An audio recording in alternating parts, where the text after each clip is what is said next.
Ce jeune entrepreneur vient de perdre plus de 300 millions de francs CFA, un peu plus de 500 000 euros, dans sa boutique suite à un incendie. Et l'un des principaux responsables qu'il dénonce et accuse, ce sont les sapeurs-pompiers qui sont arrivés, malheureusement pas assez rapidement, mais surtout sans grande capacité pour pouvoir maîtriser les flammes. Écoutez vous-même ce qu'il a à dire.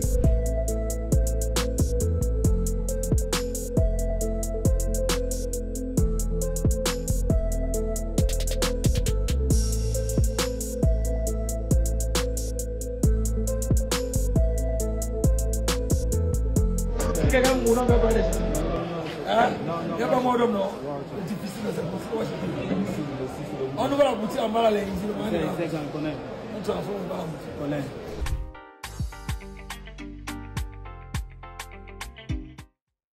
Salut à toi, bienvenue sur ma chaîne, moi c'est Philippe Simo. Et ici je te parle de business, si ça t'intéresse, tu t'abonnes.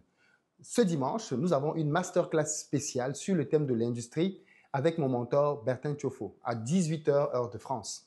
Il va être question ensemble de voir quelles sont les étapes à suivre pour réussir dans le domaine de l'industrie. Si vous avez envie de lancer un projet industriel, si vous vous posez des questions par rapport à ce secteur-là, venez participer à la masterclass, c'est totalement gratuit. Le lien pour s'enregistrer est dans la barre de description. Vous pouvez aussi prendre vos tickets pour participer à un autre gros événement de cette année, Back to Africa les 11 et 12 octobre, au cours duquel j'invite des entrepreneurs d'exception, tels mon mentor, à venir partager avec vous les clés du succès en Afrique.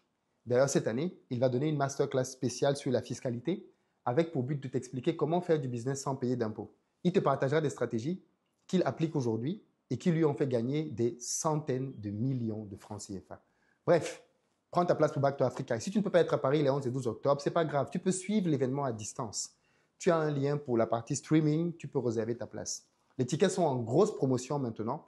On est à 150 € au lieu de 450 €. C'est le meilleur moment pour prendre ta place parce que d'ici une dizaine de jours, les tarifs vont augmenter. Donc, c'est vraiment maintenant que tu dois prendre ta place si ce n'est pas encore fait. Alors, je vais revenir aujourd'hui sur le drame qu'a subi le jeune entrepreneur dont je vous ai montré l'interview en début de vidéo.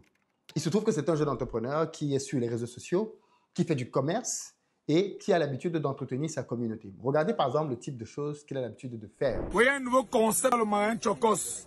Le samedi, c'est journée parentale. On a constaté qu'en Afrique, les hommes n'aiment pas accompagner les femmes au marché faire les courses.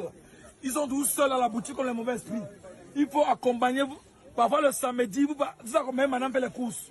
Maintenant, tous les couples qui vont venir à la boutique, dès que dit que c'est madame, tu fais un bisou sans toi, vous gagnez un parfum directement. Le couple gagne un parfum.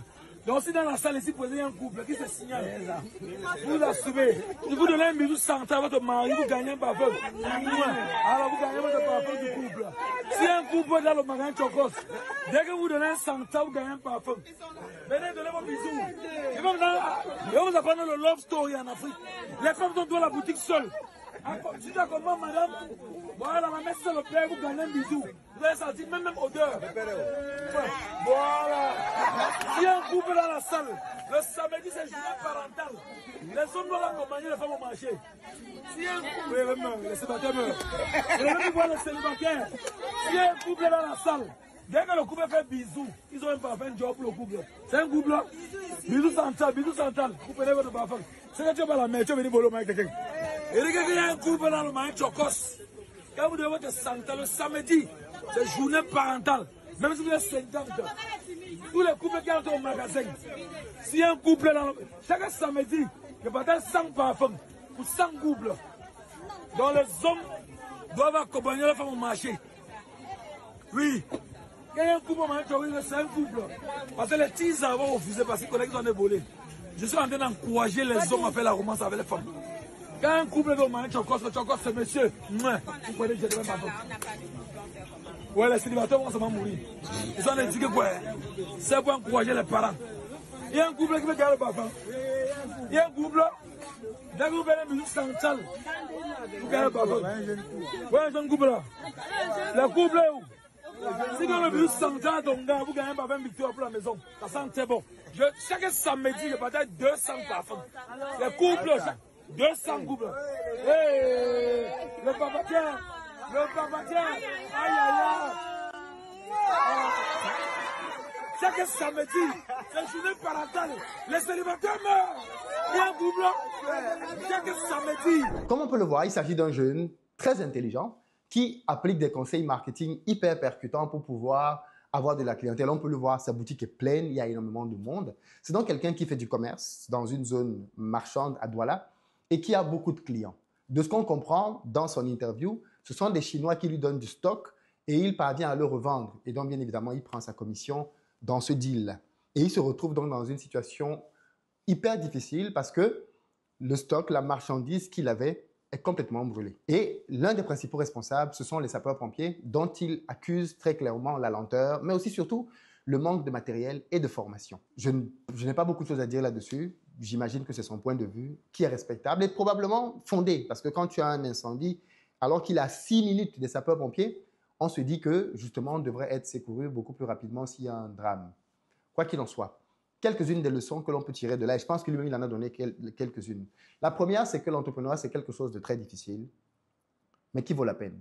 Voilà un jeune homme qui voit s'envoler plus de 500 000 euros de matériel, 500 000 euros de marchandises brûlées, parties en flammes, avec de l'argent en plus dans son bureau qu'il n'a pas pu récupérer. Imaginez le chiffre d'affaires qu'une telle boutique peut faire par jour. Et imaginez donc les sommes qu'il a potentiellement perdues dans cet incendie. Il a privilégié la vie des êtres humains. Mais la première chose que je vais dire aux gens, c'est que quand je parle souvent de mes aventures entrepreneuriales ici, beaucoup de gens estiment, enfin certaines personnes estiment que j'en fais trop, que c'est pas possible d'avoir autant de problèmes. Les amis, je vous le dis, je vous le redirai toujours, l'entrepreneuriat, c'est le lieu des problèmes. Si vous êtes entrepreneur, vous allez avoir des problèmes au quotidien. Aujourd'hui, il a eu un gros coup, un incendie, mais ce n'est pas le premier et ce ne sera pas le dernier de ces problèmes. Il en aura encore d'autres parce que c'est le propre de tous les entrepreneurs. Parlant d'incendie, je me rappelle qu'il y a de cela quelques années maintenant, une des usines de mon mentor, Bertin Thiofo, avait pris feu. Je veux dire, ça arrive, ce sont des drames, mais ça arrive. Et lui, heureusement, il n'y a pas eu mort d'homme. Tout le monde a pu être sauvé. Donc, la réalité de l'entrepreneuriat, les amis, c'est qu'il faut être fort dans la tête. Il faut être capable de vivre des choses difficiles, d'encaisser des choses vraiment très difficiles et de continuer d'avancer.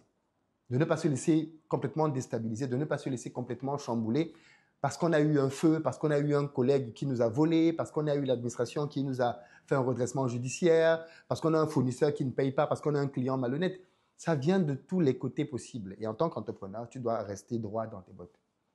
L'autre principe que je veux retenir, c'est celui que sa mère lui a dit. Sa mère lui a dit, tu es parti dans cette ville à Douala, tu n'avais rien du tout. En quelques années, tu t'es fait. Tu viens de tout perdre. Considère que tu viens d'arriver. Quelle belle leçon de vie. Quelle belle philosophie. Plutôt que d'être dans les plaintes, plutôt que d'être dans... Et c'est ce que beaucoup de gens auraient fait. Plutôt que d'essayer de lui expliquer que oui, attention, c'est pas normal ce qui t'est arrivé, il faut que tu ailles voir un marabout, il faut que tu ailles voir un sorcier. Non, sa maman a eu la positive attitude, mon fils. Tu as tout perdu, mais tout ce que tu as perdu là, c'est toi qui l'as bâti, n'est-ce pas? Recommence. Start again. Recommence. C'est important d'avoir ça à l'esprit parce que quand on fait du business, parfois tu as des coups tellement difficiles que tu as l'impression que tu vas abandonner. Et c'est là que c'est intéressant parce qu'il ne faut jamais abandonner. Il ne faut jamais abandonner. Tellement de personnes ont lancé des projets et ont fini par abandonner parce que c'était trop difficile, parce qu'il y avait trop de challenges. Et elles sont passées à côté d'opportunités incroyables. Ce n'est pas parce que c'est difficile qu'il faut que tu arrêtes. Quand c'est difficile, tu dois chercher d'autres solutions, d'autres stratégies pour mieux recommencer, pour mieux réussir. Mais à la fin de la journée, les entrepreneurs qui ne baissent pas les bras sont ceux qui réussissent. Si tu veux être sûr de réussir dans la vie, dans le domaine entrepreneurial, n'abandonne jamais. Tu vas finir par réussir, c'est une obligation. Beaucoup de personnes prêchent le désarroi, le désespoir. Et bien souvent, vous remarquerez que les personnes qui prêchent dans les discours n'ont pas réussi. Parce que quelqu'un qui a réussi sait que le chemin de la réussite est plein d'embûches et qu'on n'y parvient pas de manière rectiligne. Il y a beaucoup de tracas. Et l'autre élément que nous apprend cette vidéo, c'est la troisième situation, c'est, regardez bien l'attitude, quand ce monsieur est en train de parler devant la caméra, vous voyez quelqu'un qui, quand il veut parler des sapeurs-pompiers, quelqu'un vient le tenir par la main pour lui dire non, ne parle pas. Voilà la mentalité de beaucoup de gens au Cameroun et dans beaucoup de pays africains. La mentalité du « tais-toi, souffre en silence ». C'est une mentalité qui est très répandue. Vous vous doutez bien que quand je veux faire des vidéos pour m'exprimer sur des injustices que j'ai pu vivre, il y a toujours des gens autour de moi qui me disent « Attention Philippe, ne parle pas, tu ne sais pas ce qu'on peut te faire ». Beaucoup d'Africains ont intériorisé la peur et la lâcheté. comme mode de fonctionnement. Beaucoup d'Africains préfèrent vivre et mourir en lâche plutôt que d'affronter les problématiques qui peuvent être les leurs. À tel point que, si toi tu décides d'affronter les problématiques qui sont en face de toi, les gens vont estimer que tu n'es pas normal. Les gens vont estimer que tu es bizarre. Les gens vont estimer que tu as fait quelque chose qui est louche. Ce qui nous amène d'ailleurs au quatrième point. Dans les commentaires, j'ai été choqué de me rendre compte que plusieurs personnes estimaient que ce qui lui arrivait était le fait de la sorcellerie. Certaines personnes ont estimé dans les commentaires que ce jeune homme-là, c'est parce qu'il a plongé dans des choses bizarres que sa boutique avait pris feu. Que ceci n'est rien d'autre que le sacrifice qu'on lui a demandé de faire dans la sorcellerie. Et ça, c'est une réalité aussi. Beaucoup de jeunes Africains sont convaincus qu'on ne peut pas réussir sans entrer dans la sorcellerie ou sans tricher. Moi, j'attends juste, parce que ça va venir. Le moment viendra où les gens vont commencer à dire ce genre de choses de moi aussi. Quand tu réussis en Afrique, il y a toujours une suspicion de sorcellerie, de vol. Il y a toujours quelque chose qui tend à faire croire que tu as plongé les mains dans quelque chose de sale. Quand tu es une femme, on va se dire que c'est parce que tu as accouché, c'est parce que tu es allé voir un marabout. Quand tu es un homme, tu es allé voir un marabout, tu as baissé le pantalon. Il y a toujours une suspicion derrière toute forme de réussite. Quand quelqu'un réussit, il y a toujours cette idée-là de dire que s'il a réussi, c'est parce que lui, il a plongé les mains pour faire quelque chose de sale. Et c'est l'une des raisons d'ailleurs d'exister de mon média, c'est de montrer aux gens que les gens qui ont réussi, en fait, ils ont travaillé, ils ont mis en œuvre des stratégies, ils y sont parvenus à force de motivation, de volonté et d'envie. Ça n'a pas été facile. Mais vous avez toujours des gens qui, en réalité, parce qu'eux-mêmes, ils n'ont rien foutu de leur propre vie, parce qu'eux-mêmes sont des incapables, plutôt que de se prendre en main et d'essayer de faire quelque chose pour trouver du sens à leur vie, préfèrent penser que ceux qui ont réussi ont juste triché, plongé les mains et fait des choses sales. C'est une réalité dans nos pays qu'il ne faut pas perdre de vue. Ce sont des gens qui ne méritent absolument pas du tout d'être écoutés. Ce ne sont pas des gens qu'il faut prendre en modèle. Moi, je pense toujours qu'il faut toujours demander aux gens, OK, toi qui es en train de dire qu'il a fait de la sorcellerie ou de la magie, toi qui n'en as donc pas fait, qu'est-ce que tu as produit? Qu'est-ce que tu as produit? Qu'est-ce que tu montres? Qu'est-ce que tu développes? Et bien souvent, la réponse, on la connaît, rien du tout, zéro ou allô.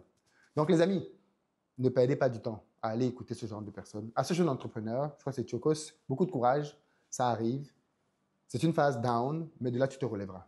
Tu te relèveras, tu es un homme, sois fort, sois battant. Et soutenons-le. Quand tu ouvriras une autre boutique, on viendra acheter. J'espère que la prochaine fois que je viendrai à Douala, si ta boutique est ouverte, on viendra aussi pour voir ce que tu fais, te donner de la force, du courage, beaucoup, beaucoup de courage dans ce que tu fais. Tu es sur la bonne voie. Continue de bosser, de faire du business. De toute façon, on ne peut pas t'arrêter. Hein. Ce n'est pas un incendie qui va t'arrêter. Tes partenaires ont vu ce qui s'est passé. Tu n'as pas fui, tu ne t'es pas volatilisé. Ils continueront de te faire confiance. Continue de travailler et on est derrière toi. Chokos.